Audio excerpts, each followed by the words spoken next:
Coming up on this episode, me and Dave talk about making friends as an adult, kind of explore some of the complexities and paradoxes within it, and just kind of pinball our way unwittingly around the conversation. So let's get into it and see what nonsense we come out with.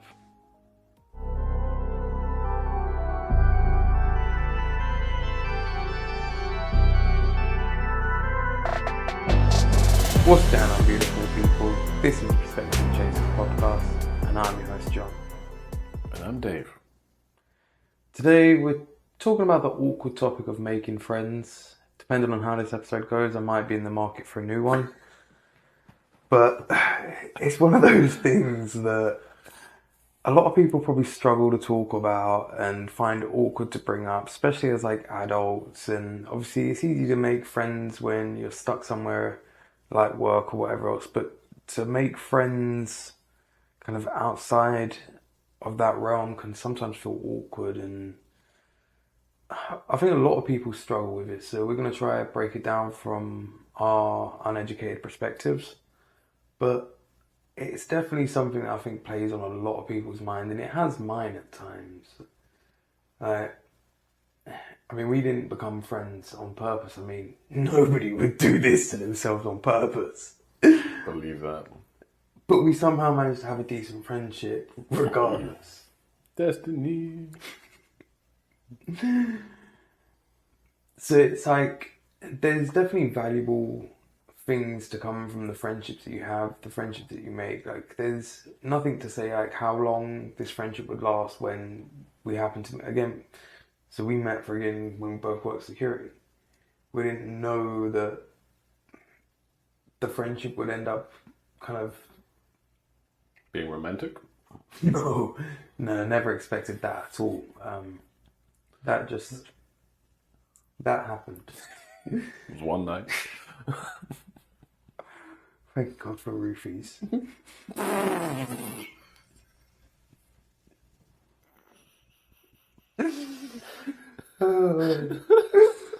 I should... stop. It was going so well. It was, but then it got so much better.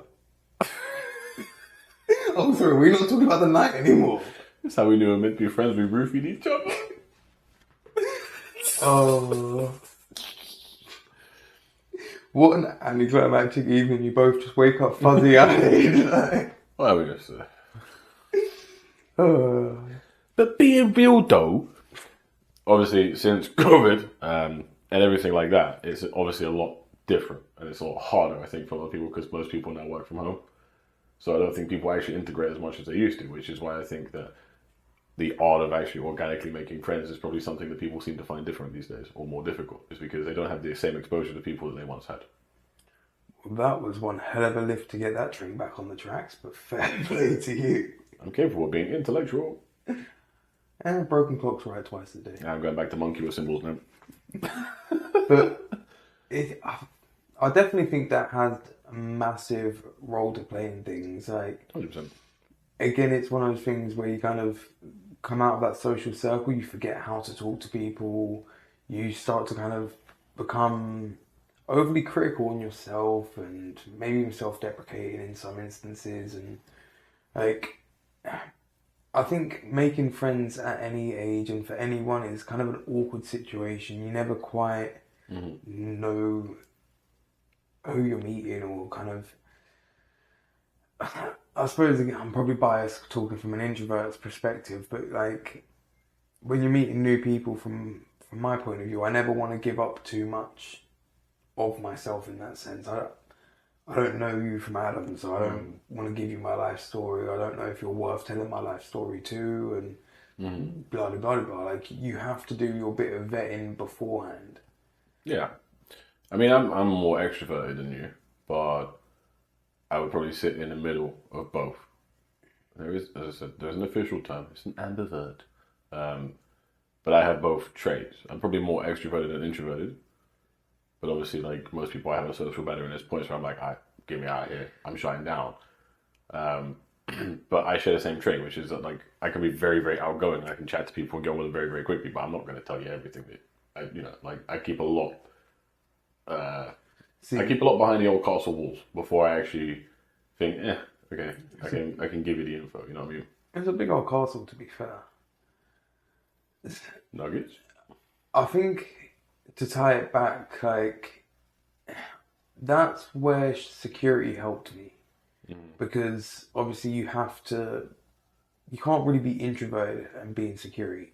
Nope. So I had to tap into that extroverted part of myself, and like everybody has that side to themselves, they'll whether whatever side of the fence you fall, or if you fall in the middle of the fence, like you're always going to have variations of the other tendencies come out in your personality. If you're around the right people and you're an introvert, you might become more extroverted because you're comfortable around them.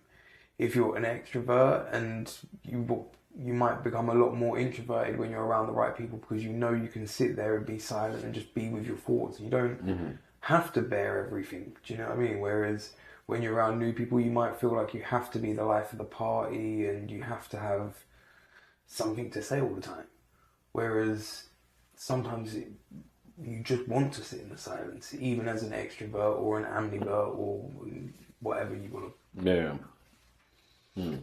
So just kind of having the time to explore those different aspects, obviously finding out which one you are, where you fall on that fence, and understanding like you're gonna have parts of all of the tendencies wherever you are. You're not gonna just because you're introverted doesn't mean you're not gonna make friends, and just because you're extroverted doesn't mean you're only gonna make new friendships and no deep, lasting friendships. Right? There's gonna be traits in both, and it's down to you to kind of figure where you fall on that spectrum. And if you are introverted, see what instances you become extroverted. If you are extroverted, see what people make you kind of want to sit in silence and sit with your thoughts, or have a quiet conversation and slow things down a little bit. But I think it's always going to come down to first looking at yourself and analysing the type of person you are, to then look for the type of persons or people you want to mix with. Because again, like if you're an introverted person and you just made friends with a bunch of extroverts and all they want to do is go out and party, well, how much time are you going to want to spend with them? And if you're extroverted and everybody wants to sit at home and play chess, and you want to go out and party, how much time are you going to want to spend with that? So knowing what you enjoy and kind of starting to align yourself with that, I think will draw the right friends to make in the first place. Which is where a lot of people kind of trip themselves up in not doing the work beforehand, in figuring out like, okay, what kind of environment do I want to be in? Not necessarily where am I or whatever. What kind of friends do I want to have? What kind of person do I want to become over time? I forget who said it, but there's a saying of like, you're the combination of the 5 closest people to you. So if you was to take that into consideration, what 5 people do you want to have around you to shape the person that you are? And like we do with a lot of our lives, work backwards. Find the answer and work backwards from there, and see all of the ways in which you can get to that answer. Yeah, it's a pretty fair point. I think the other side of it as well that's made it more difficult, obviously, like with people working from home, is a lot of your friends organically happen in situations that you were continuously in. When I look at my very closest friends, I've known one since we were in school, which is a continuously shared environment. I've known you since we were in security, continuously shared environment. And then the newer recruit is from where I work now. So it's that kind of continuous environment where you get a chance to kind of have a feel for how people act. So then you can actually make a more of an informed guesstimation, dare I say, about what you just said, right? Because if you see that there's someone that you see quite often and you pass words, all of a sudden it becomes like a little joke here and there. You go, all right. Right. Look how it happened with us, for example. We literally just started as a bit of a joke, and then all of a sudden you go, that was quite funny. And then it becomes a comment about something your mind kind of twisted. And then all of a sudden you kind of go, even then, sparks off. how long did our friendship kind of stay at that level of cool, we'll talk when we're at work, or if we're working the same events or the same site, we'll interact. But then it stayed at that surface level for a little while again, until we had that comfort level with each other where it's like, okay, cool, like this is somebody that I can banter with, I can be a bit more relaxed, a little bit more myself, da da da da da. Yeah, you build a trust with them, so then you can actually. It's the other side of it as well, right? Is if you're meeting somewhere like a workplace or an educational environment, whatever, you've got to build a certain level of trust before you start then doing things as friends outside of that environment. You know what I mean? Everyone's going to be different in and outside of it. I have a work me, I have an outside of work me. They are similar in ways, but they're also quite different in ways. You know what I mean? And you've got to know someone on a somewhat decent level, or at least have some kind of base value of trust, or they're all right, before you go, hey, you want to go grab a drink? Or do you want to just go do something outside of work? You got to kind of have like an informed decision in your head. You're like, it's going to be all right. They're good chat or whatever, you know what I mean? Yeah. If you don't have that, you're not going to do it. High chance that's probably because it's just not your kind of people, and that's okay. You know what I mean? And that's the thing, it's kind of like sampling people in that sense. Like, not everybody's going to be your kind of person. 100% But not. kind of workplaces or... you definitely touch on like an important point of like workplaces and school or universities and things like that being a primary source of where people spend their time. So that's the primary pool of people they're going to pick from. But then you also have how you spend your time. So like, for me, because I'm busy, a lot of the time at the minute, I want to spend any free time I do have on my own, relaxing or whatever else. But it's not always going to be that way. Once everything kind of shuffles around a bit and I have a bit more disposable free time, I'll be willing to share that in different ways. I'll be willing to do different things where I'll meet new people that isn't a work environment. At the minute, work, dad life, and everything else takes up a lot of life. So that there isn't that spare time to kind of do some stuff outside of that, where it is like doing some classes in X, Y, or Z, whatever it may be, or going to an event, or doing like when you've done the London to Brighton, like doing those kind of events. You meet people, you network far beyond the working people, like the working pool of people, or the people down the cafe or the restaurant or the bar or whatever else. So kind of aligning life to that point where you have that extra time to go, like almost like time to gamble with. Because again, you can go to one of these events and you're not going to guarantee you're going to meet anybody worth talking to again. No. But if you don't go to those events, you can guarantee you're not going to meet somebody that's worth talking to. Definitely. I mean, especially if you live in a big city like London, etc., there will be so many different networks of like meetups and stuff like that. But to me, it follows a similar process to meeting people in like the workplace, whatever it is, that you got to continuously turn up. Yeah, because Well, you got to put some level of effort in. Well, yeah, that's the thing. Like an organic friendship requires a bit of familiarity. The chances of you becoming brilliant friends with a stranger, just like that, are very low. People aren't like that. You know what I mean? Whether you're introverted or extroverted or not, people just aren't like that anymore. People naturally assume the worst, right? Or they assume that there's a purpose or someone's out to get something. They don't just think, oh, this person's just trying to meet people. So it's about actually turning up and just being yourself. You know, like, that doesn't mean give everything about you away straight away, but at the same time, you need to have a decent understanding of who and what you are before you can start approaching the world for friendship. But see, this is where it kind of, I think, creates a paradox. Where if you were the combination of the 5 people that you surround yourself with, but yet you live the majority of your life in isolation or by company that you do not choose, so still isolation by your own definition, the person that you are doesn't have that positive influence, or it doesn't have any influence in a sense. So how many people are there feeling lost and they don't know who they are because they've got no influence, or they've got no no feedback in that sense, where they're kind of existing within a vacuum, where they don't know if they're a good person, they don't know if they're fun to be around, because they're not around anybody. They don't know if they've got witty banter, or if they're charming, or if they're cheeky, or if they're smart, or whatever else, because they've got nobody that's offered a genuine response. Then surely the best try. Yeah, but Like to actively go to like a meetup or something like that designed around just meeting new people. Surely kind of especially dipping your toe in for it so as to use a metaphor would be especially worth it. from an introvert's perspective, that is a hill to climb over. I'm not understanding that at all. But in order to actually make new friends, you need to be in some kind of environment. 100%. But So if you're a working from home introvert, with that mindset, you're screwed. no, I wouldn't say so, because again, like, you've got different levels of friendship these days. Like, you could make friends online, gaming buddies, this, that, or whatever else. Okay, but then I think that brings up a really valid question. You were saying earlier about having an idea of who you are. Well, surely the more important thing would be having an idea of what you want.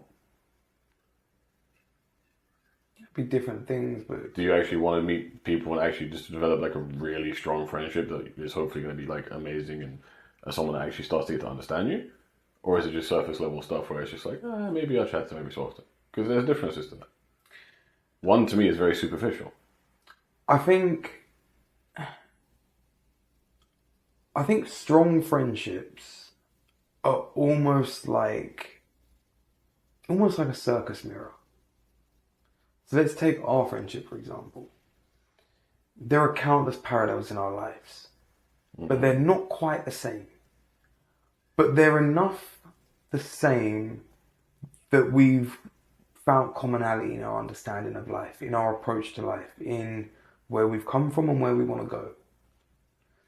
So when you've got that commonality, it's familiar. You see aspects of yourself in me, I see aspects of myself in you. Therefore, I can trust in that and you can trust in that. So in any realm where you can build that back and forth where you're like, but even if it was like a gaming scenario and you're like, cool, I know every time I'm online, this guy's got my back if we're in this situation or that, da-da-da-da-da-da. Or this person's got my back, whatever it is, like, that's built over time. And it's, I think, because we see parts of ourselves in other people that make us comfortable with them because we think they're aligned with us. Bring back memories of my gaming days, man. But that's the thing. How many good friends did you make during gaming? Yeah, a couple. Was you an online gamer or not? Yeah. I don't think any of them I actually speak to anymore, though. But No, me either. at the time, yeah, it was. So you obviously looked forward to actually chatting to them and playing with them and stuff like that.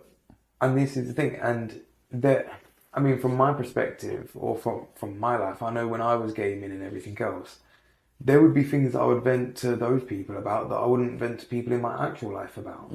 Because there's that level of disconnect. Yeah. There is that level of like, cool, I can be extra vulnerable and there's not really any consequences or lash out. You're just a voice on my console. True. Although you are a person around the world somewhere, you have no bearing on my actual life. So it creates a different type of friendship. It creates a different type of comfort. Fair. But I think that's what kind of underlines friendship. It is being able to be comfortable, being able to be safe with somebody. Like, if we was to take it back to like hunter-gatherers and all of that stuff, who's going to watch your back while you sleep at night? Who are you going to be able to actually trust is going to make sure that you don't get killed? Because those are the bonds that innately or historically that we want, which we've evolved to crave, to want to build. Yeah. It's not the superficial, oh, I've got 1,000 numbers in my phone book. Who gives a damn?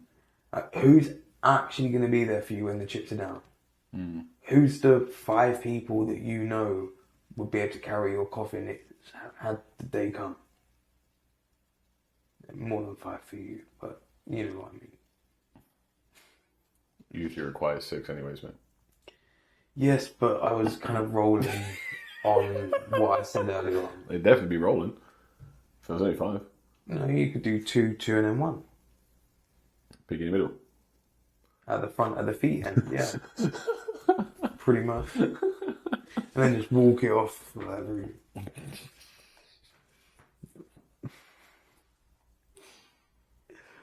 But yeah, that's probably off my train of thought.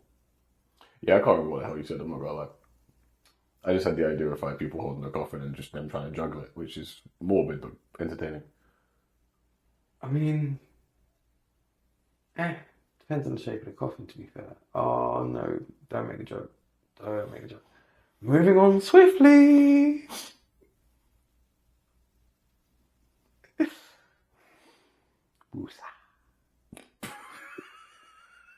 Not yet. Once I've got a paywall. Once I've got a paywall. Wee. That's why you hit that subscribe button. Ooh, nice one.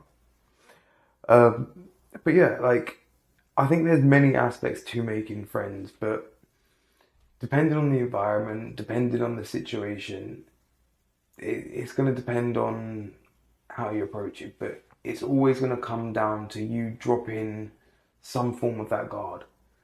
Like, if we didn't drop our guards to the point where we could build that level of trust, we would have never become friends. If I can't trust you're going to have my back so I can get some shut eye or whatever else, I'm never going to turn my back on you. So you always have that superficial friendship, and those superficial friendships don't give us that same nourishment. Like, it's like eating a bad fast food for every meal of the day. Yeah, it's food, but are you actually nourished?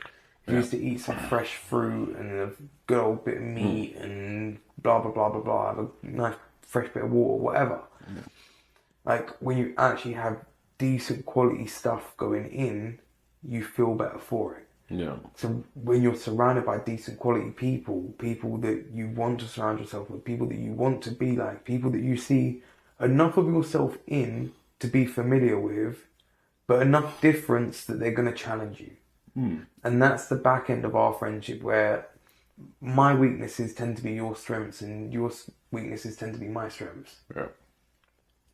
So where you've got something you want to strive for is normally something that I find quite effortless, and vice versa. So then that kind of breeds that natural competitiveness, at least in me, where you say, oh cool, you're going for it, cool, I want to go for it, da da da da da, and that kind of perpetuates those life parallels, which kind of perpetuates that feeling of it's perpetual. It was coming. I still have that video, I swear. I'll send it to you for you to stitch that in. I've got it. I've got it. I just don't know where it fits here. Right there. But there's so many aspects to it that I've lost my train of thought. It's all perpetual. It is all perpetual. I want to go back to that little spinny thingy.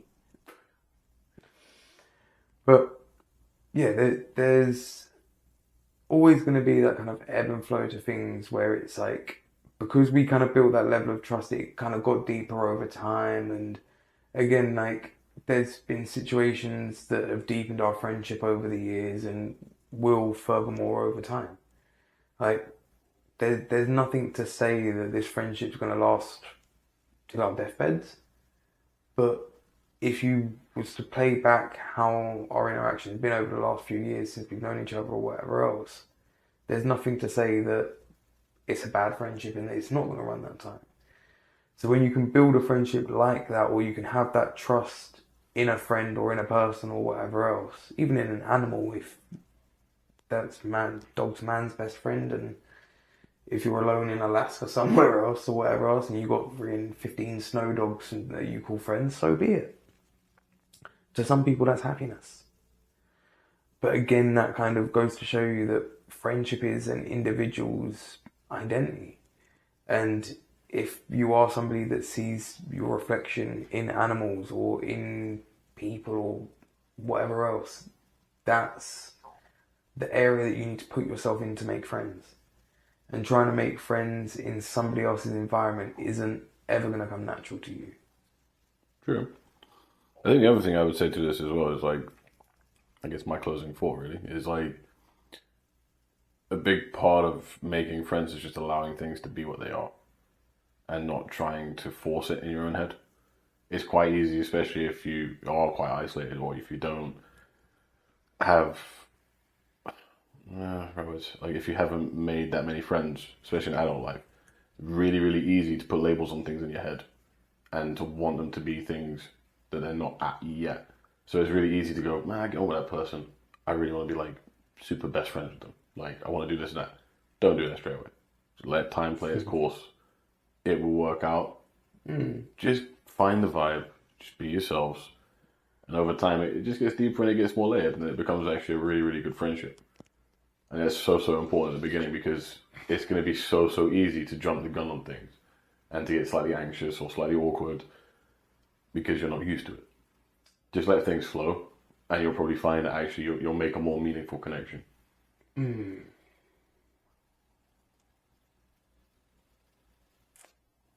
I want to be a bit of a...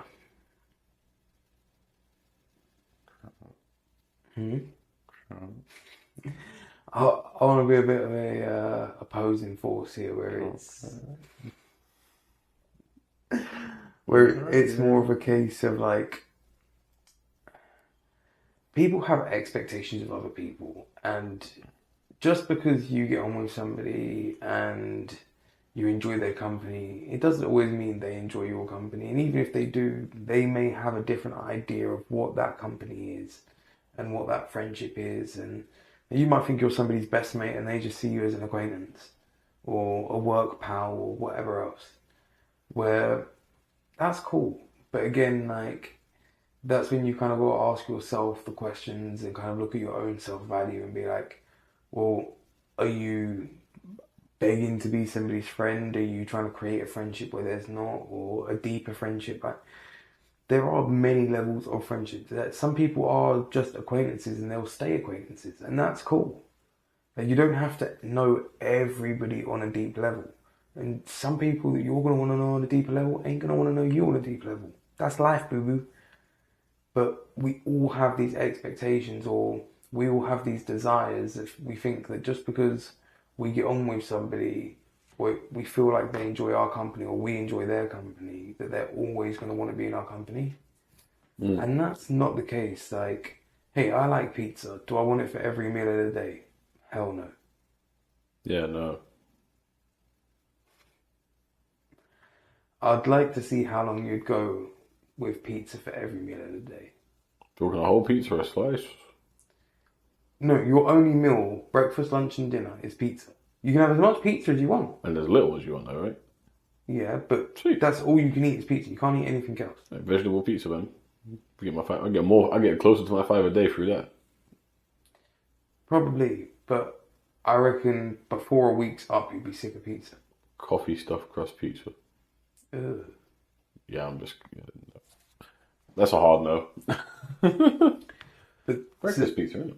so this is the thing, like, just kind of allowing friendships to kind of breathe and like realize that other people have their lives too. Like, just because you enjoy their company, and even if they do enjoy your company and that, like, that's cool. You don't have to have it for every meal of the day. And that's the kind of like, how many times in our friendship, although we're very good friends, we go time without talking sometimes. When we were on it, it was weird and blah, blah, blah. There was a time in security we spoke every day. But there's also been times where we've gone weeks without talking. Such is life. At the end of the day, we know when all is said and done, we've got a good bro at the end of it. 100%. But that's the thing, I think, more than anything, is kind of look at the person that you are, the type of people that you want to surround yourself with, and the type of person that you want to become over time. Because if you do become a product of those people, then it's better for you to be selective with who you surround yourself with. And if you don't, well, you'll end up with some decent people around you, hopefully, or at least some people that you enjoy their company. And I don't want to go in circles, so we'll probably wrap this up here. As I said, it's a very unprofessional approach. a very unprofessional opinion, but somebody needs to talk about it at the end of the day because there is so much in life that we don't talk about, and these awkward things, friendships and lives we have in life, we all have to deal with them. We all have to go through life and make friends, deal with people, deal with awkward people, and blah blah blah blah blah. So learning to talk about it, vent about it, and just kind of learn from each other about it is always going to be an important aspect of life. And yeah, for lack of a better, don't want to go in circles, so probably wrap up there unless you've got anything else to send them out. I do. What's the seed for the episode, bro? Well, that's what we always end with, none that. The It's seed. called a layup. Clan. Last time I co-host with you, bro. I swear to God. You promise? Pinky promise. Getting 95% of the screen back. The seed for this episode is going to be go somewhere on your own. Do something on your own. Like, if you're going somewhere with a friend or with a group of friends, it's probably going to be harder for you to make new friends independent of other aspects. Don't go out with your work friends and try to make somebody new because, again, they're going to be familiar with those people and it's going to keep it in that environment. Go somewhere new, do something on your own, get out of your comfort zone. You'll more than likely talk to somebody if you're on your own for a little while. So get in that practice of going out, meeting new people, get comfortable with talking to people, and kind of take that time to think about who you want to surround yourself with.